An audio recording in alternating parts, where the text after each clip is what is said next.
It's episode 513 of the Locked On Texas Rangers podcast. I'm your host, Brice Paterik. Joining me today is AJ Andrews, the host of Locked On Blue Jays. We're going to talk Marcus Semien. We talk about teams on the come up, all kinds of great stuff coming up on this edition of Locked On Rangers. But first, thank you guys so much for making Locked On Rangers your first listen of the day. If you haven't already, go ahead and follow me on Twitter at Brice Paterik. Follow the show at Locked On Rangers and subscribe on YouTube or wherever the heck you get your podcasts. So let's get into it.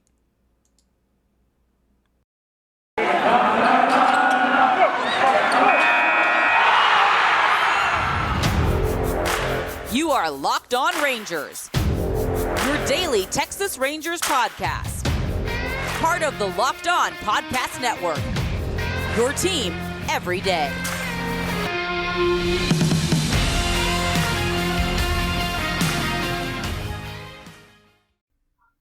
You are locked on to the Texas Rangers. This is a special crossover episode with the great AJ Andrews, host of Locked On Blue Jays, longtime Blue Jays fans. We're talking about Marcus Semien. We're talking about the rivalry that is kind of no more, and all kinds of fun stuff that's happened the last 5 years since these teams have played each other. AJ, how you doing today? I am alive, which seems like a good thing to say in 2021, just to confirm. And Brice, you're getting my first appearance on the Locked On Network in 2.5 months, which is longer than I thought it was going to be, honestly. But I'm happy to come here and just talk about life and baseball with you since as you mentioned, that rivalry so long ago. I mean, you don't need reminders about that 7th inning and what the Blue Jays did to just completely vanquish any hopes of the Rangers returning to the World Series. Like, you don't need that. So I'm just here for a nice chill time and to congratulate you on spending $500 million on a middle infield. Well, I knew this was going to come up, but yeah, Marcus Semien, $500 on a middle infield after how horrible last year was for the Rangers. Like, last year was really fun for the Blue Jays. I needed some AL team to kind of like throw my hat in behind, and I was looking at the baseball reference pages for our two teams from 2016, and there's not a single person who's listed as like the primary starter, position player wise, or even I think even the like starting pitcher wise, like. That's the same. These teams are just both completely different in the last 5 years. And all the people who caused me so much pain, like Jose Bautista and Josh Donaldson and Edwin Encarnacion, they are no longer Blue Jays. And they're just this young, fun team with Vladdy Jr. and, all these other great players that were a lot of fun to root for, including Marcus Semien. Yeah, I looked at the roster, like the full-on roster. There's literally no one left for the Blue Jays that actually played in the 2016 season left in the organization. Wow. So I thought, well, is Matt Dermody still pitching for the minor league team? Nope, he was with the Cubs in 2020. So, yeah, it's completely different rosters, completely different worlds, seemingly. Which is why I was willing to bury the hatchet at the start. But yeah, it just seems so long ago to the point where I don't know how many Blue Jays fans were actually upset when Marcus Semien signed that mega deal with Texas. It's like, oh, good. It was more good for Marcus. He got that money that he deserves, as opposed to, he's going to Texas. And I don't know if that speaks to, just how long y'all have been in the wilderness, or just the state of things. I'm trying to think of a nice way to say it, but I can't do it, Brice. I'm not that good. That's all right. Yeah, I was looking at the Rangers roster too. There's literally one player that's still on the roster, and it's Jose Leclerc. Also, I think Matt Bush signed a minor league deal. I don't know. He might be retiring, but it's basically just Jose Leclerc, and Leclerc didn't even play this year. So I guess technically, if you look at the 2021 roster, we did get like an inning, I think, of Matt Bush in the major leagues, but that's it. And it does feel like it's been a long time for the Rangers since they've actually been competitive. Like they had a fun start to 2019 where they're kind of competitive, but it's been real rough this year and last year. And I know he only has Marcus Semien for 1 year, but it was an incredible year. It was the best second baseman in all of baseball, won a Gold Glove, won a Silver Slugger, set a record for most home runs hit by a primary second baseman with 45 freaking bombs. Like, what was it like to get this guy, and how much were you expecting from him coming in?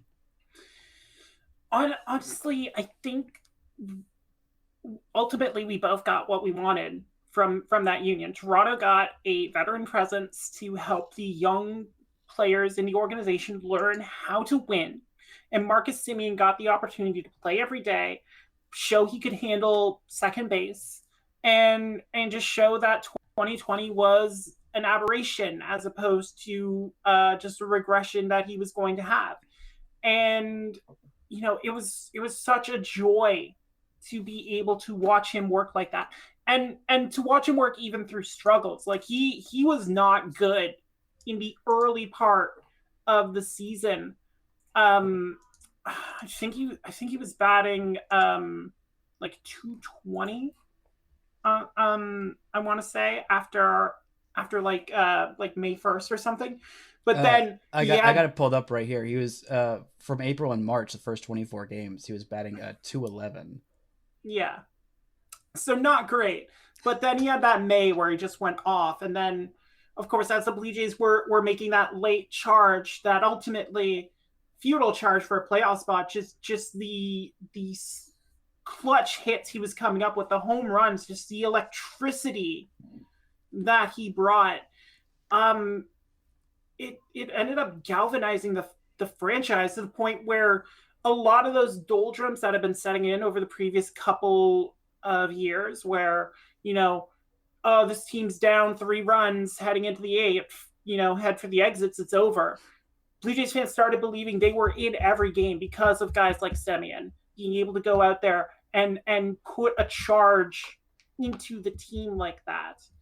And, hopefully it's something that remains with this team now that he has moved to the Lone Star State.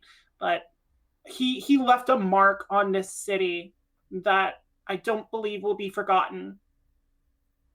Yeah, he was so much fun to watch, and I'm looking at his splits, and they're super impressive, especially like September and October. In 31 games, he had 13 home runs in that span and a 944 OPS. The guy was just crushing it in the biggest moments. Slugged 600 for that month. He slugged 700 in the month of May that you were talking about, where he did so well. He had 8 home runs there. Also had 8 home runs in August. Like, this guy was bringing it when the lights were brightest, and the lights aren't going to be super bright for the Rangers in 2022. They're going to be brighter, but they're not going to be quite contending. But it's going to be a lot of fun, and he is a real gift to the Texas Rangers, and I'm very excited he's going to be there. But you know what else is a great gift, especially around this holiday season?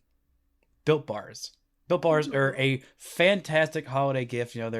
They're just delicious. They taste like a candy bar, but sometimes some of them even taste better than a candy bar. They're filled with holiday goodness, rich with decadent flavor covered in chocolate. There's so many flavors. AJ, what is your favorite of these Built Bars? I know there's so many good flavors, but I'm gonna be very stereotypical, but cookies and cream is my go-to. Like I'm a sucker for cookies and cream. Just the chocolatey goodness mixed with that vanilla cream. Like it's the best of both worlds.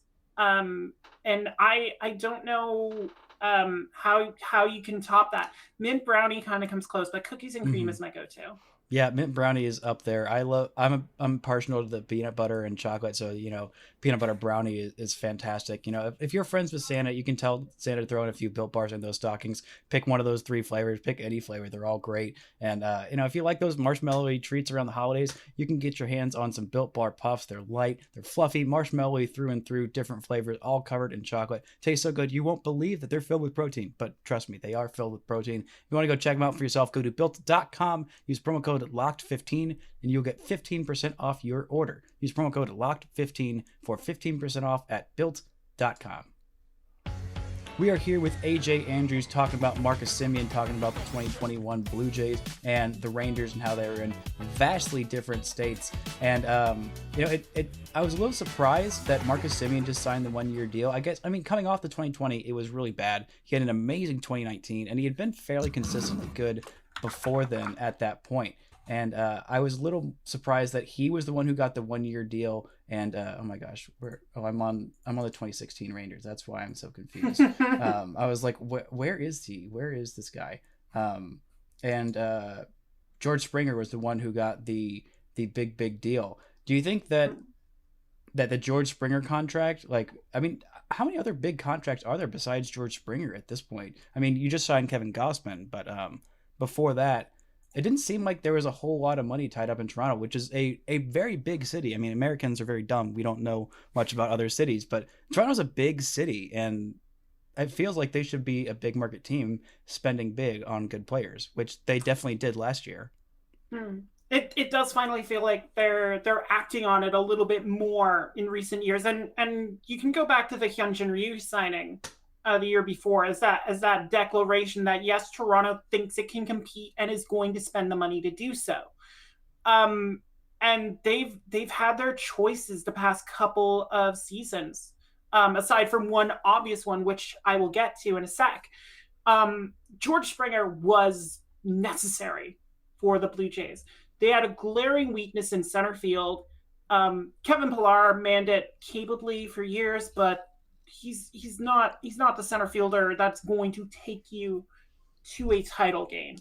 And like as much as Kevin Pillar is still beloved in Toronto, George Springer, again, what we talked about with Semien, winning pedigree, consistent performer, able to come up clutch in his big moments with big hits. They knew they were going to have to overpay to lure him away from like Houston and the Mets. And they did that. Which, by the way, thank you for taking him from Houston. Any good player leaving Houston is like, my thanks to whoever it is, even if it's the Cardinals, like, just big thank you for taking good players away from them. Hey, no problem. Just save that for whoever signs Correa. Spoiler. But Marcus Semien, again, as mentioned, he had that down year in 2020. And when he initially signed with Toronto, he was almost seen as a consolation prize because everyone was so laser focused on another swipe from a divisional rival. You said how happy you were that George Springer left Houston. We were so primed to steal DJ LeMahieu away from the Yankees that everyone was like, this has to happen. LeMahieu is a perfect fit. He'll play second base. He will get hits. He'll get on base. And so when he re-signed with the Yankees for 6 years, it was like, well, who's left on the market? And that's when names like Didi Gregorius and Colton Wong started coming up. Semien was kind of off the radar because he was primarily a shortstop. So him taking that 1 year, $18 million deal, it was the best of both worlds for everyone. Like I said, he would be able to play the position, allow Toronto to kind of use Kevin Biggio as that Swiss Army knife in the outfield and third base, at second base, wherever he needed to be deployed. Not to bring up another Houston Astro, but I liken him to Marwin Gonzalez in his ability to play across the diamond. But and again, just taking a chance. It was a buy low kind of contract to see if he could help push the Blue Jays in contention. The Blue Jays did that a lot the previous offseason. They bought low on Steven Matz, acquiring him from the Mets for prospects that, were ultimately expendable in Toronto. And he just signed a $44 million deal with St. Louis. Robbie Ray was acquired for a song. For even better, for a pitcher that Arizona traded back to the Blue Jays. That's what they got. That's what they had to give up. And they got Arizona to pay them money for the privilege. Millard, your team does not know what it's doing. But they took that chance that they could revive Robbie Ray, and they got a Cy Young performance out of him. And if they weren't so enamored with Kevin Gausman and trying to get a dominant righty in there to counterbalance what they had last year, because they were a very lefty heavy rotation last year with Matz, Ray, and Rio. So getting Gausman in there, a guy who also has kind of figured things out to the point where he might be able to last longer. Because like Robbie Ray is very dependent on his velocity and the break on his slider. Mm-hmm. Gausman's kind of figured out how to pitch around that. He's almost evolved into like a Greg Maddux light. So he's relying more on location. He's relying more on pitching to contact. And with the Blue Jays upgraded infield, that will play well. And like they've been salivating over Gausman forever. So if they were going to choose between Robbie Ray and Kevin Gausman, they were going to go after their high school crush. They weren't going to go after this university boyfriend that came in sweeping them off their feet with tails of sliders that bend the knees of even the most rigid athlete. And they were going to get their guy. They were going to tie that knot. And I mean, Kevin Gausman obviously showing some love for Toronto. He's going to wear Roy Halladay's number from Philly, which as someone who grew up idolizing Roy Halladay, that gets me. That gets me right there. That's how you endear yourself to me. So just the whole process with bringing a Marcus Semien in really belied what the Blue Jays were hoping to do. And you've kind of see them evolve past that now by going out and getting Gausman, by addressing the bullpen very early, signing a guy like Jimmy Garcia. Mm-hmm. So it was just a perfect marriage of organizational philosophy and a desire for an opportunity that brought Marcus Semien to Toronto on that 1-year deal. That was a very roundabout way to answer that question, and I took a lot of unnecessary shots, but that's what you had me on for. I got to show these people my fastball still works. So that fastball was still bringing the heat, and you know, Toronto took a really nice bet on Marcus Semien that paid off. He bet on himself, and that paid off. But you know where I go to bet when I go to bet on sports? I go to betonline.ag. BetOnline has you covered for all the season with more props, odds, and lines than ever before as football continues their march to the playoffs. BetOnline remains your number one spot for all the sports action this season. Head to our new updated desktop or mobile website, sign up today, and receive your 50% welcome bonus on your first deposit. Just use our promo code LOCKEDON. Do you want to make an $18 million 1-year bet on yourself? I don't know that I would do how you would do that on BetOnline, but Marcus Semien did, and it paid off. So like it technically could pay off for you. I don't know. They've got all kinds of bets from basketball, football, NHL, boxing, and UFC right to your favorite Vegas casino games. Don't wait to take advantage of all the amazing offers available for the 2021 season. BetOnline is the fastest and easiest way to bet on all your favorite sports. BetOnline. It's where the game starts. Now, we talked about one MVP candidate this year, and Toronto had two. Toronto had the two of the top three players, and if Shohei Ohtani didn't rewrite what we thought was possible in the sport of baseball, the MVP this year would have been Vladimir Guerrero Jr. Now, Vladito, as some people call him, as I love to call him, that's a great nickname. His father played for the Texas Rangers literally 1 year, was DH in 2010, the first year that the Rangers went to the World Series. Has a very special spot in my heart, and it's wild because he beat up on the Rangers so much with the Angels, but like I feel like most Rangers fans, at least me personally, I kind of forget about all that and have a very special spot in my heart for that 1 year that he was with the Rangers. But Vladdy Jr. is a little different than his dad. He still is an elite hitter, but like, and his dad always had power, and he's not playing the outfield as much and making those crazy things. But Vladimir Guerrero Jr. just had one of the best seasons, if not like the best offensive season in Toronto Blue Jays history. I don't know. My Blue Jays history isn't quite on point, but it feels like it's definitely up there with an OPS over 1,000 for a full year. I mean, what do you have to say about this guy and what he did this year? It was just so much fun to watch as a fan of a team that was bad, seeing this guy just go out and crush everybody. Okay, first of all, I know you really want to forget about Jose Bautista, considering what that dude did to y'all for years. But let's remember Jose Bautista. Let's remember George Bell, as guys who are in contention for that best Blue Jays season of all time. Like I'm trying to pull up Bautista's OPS from his MVP season, but. I forgot that he won an MVP. Yeah. I mean, purposefully forgot, but like. again, I know he hurt you, Brice. I know he hurt your team bad, but you have to remember just how Wait, good Jose Bautista was. he didn't win MVP. He was close. He finished third, which is he had a 1056, 1056, 43 home runs. Oh, he did have a 54 home run season. Okay, the year before. Yeah, I know he's good. He should have won MVP. Robbed. What? He finished top 10 like 4 times. Got robbed. Well, I mean, it was Mike Trout who robbed him. So actually, no, 2011, it was Justin Verlander that won. Which like I still have my qualms about that. And Jacoby Ellsbury finished ahead of him as well. Okay, yeah, that I'd have more qualms with. Jacoby Ellsbury finishing second. Ew. To be fair, he had a pretty good season. Like it wasn't quite as good. Actually, their WAR was like identical according to Baseball Reference. Both of them had 8.3 WAR, and Justin Verlander had 8.6. Which like, stop giving pitchers the MVP unless they're Shohei Ohtani.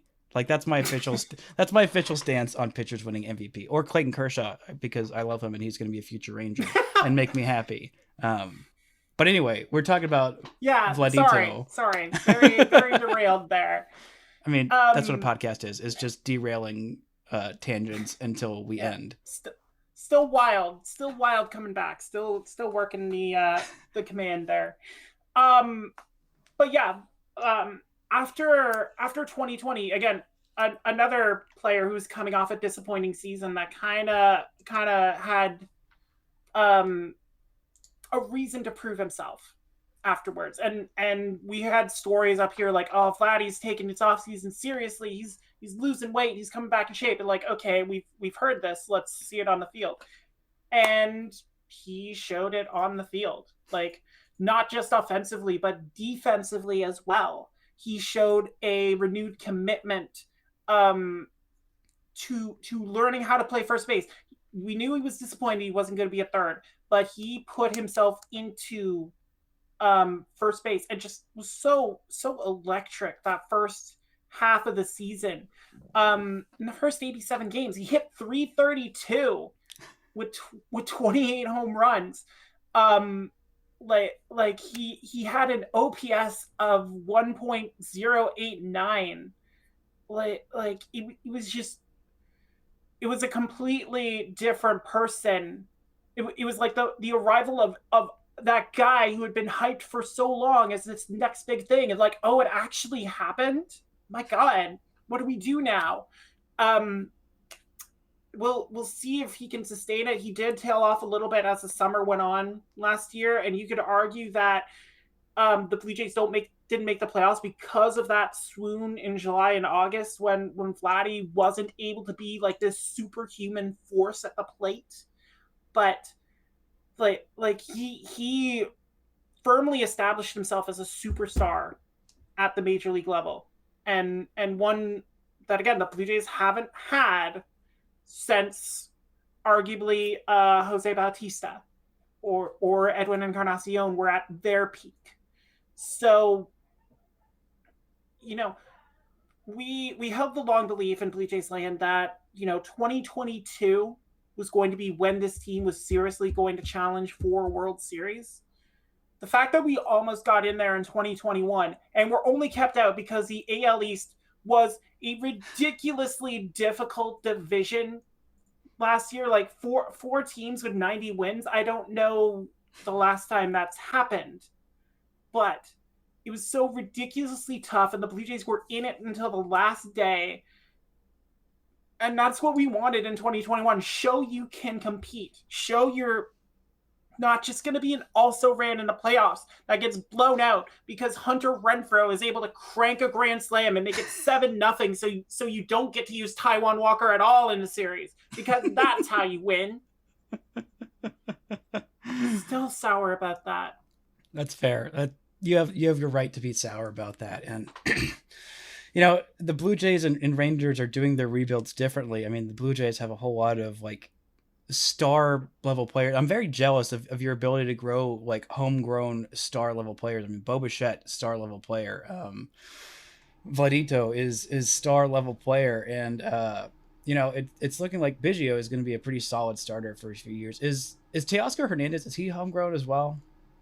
No. Teoscar Hernandez was acquired, I believe, in 2018. Oh yeah, he was an Astro. 2017. Yeah, I just pulled up his baseball reference. yeah. Sorry, 2017. No, he was acquired along with the contract of Norichika Aoki in exchange for Francisco Liriano, Well, which we will remember always. but yeah, the Rangers don't quite have anybody with like any top 10 like prospects. I mean, I'm a huge believer in Josh Jung, who's going to be their opening day third baseman, barring something stupid happening in 2022. He's a former Texas Tech guy, I guess still Texas Tech guy, and I got to watch him when he was in college. My final year at school was his freshman year, and my one scouting claim to fame is that I saw him from his like first series. I was like, this guy's going to be a first round draft pick, and not only was he a first round draft pick, the Rangers picked him top 10,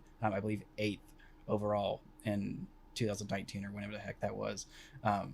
But it takes a lot, and the Rangers are trying to spend big to kind of cover what they haven't been able to do in terms of growing stars, which is, I feel like, a largely random kind of process. Like some guys, like you pick first overall in the draft, you're probably going to get a star. You sign like the top guy out of Latin America for a huge bonus, use up your entire bonus pool on that guy, then they're probably going to be a star. But other than that, they kind of come in random waves.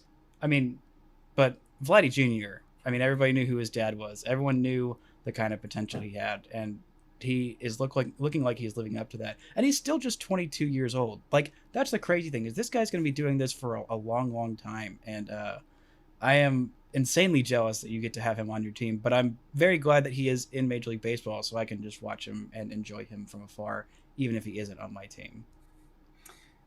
Happy to bring that joy and spread it around the major leagues, even if it requires you to get smashed in your home park with your team of acquired talent. Because I mean, yeah, who was your last homegrown star? Joey Gallo? How'd that work out?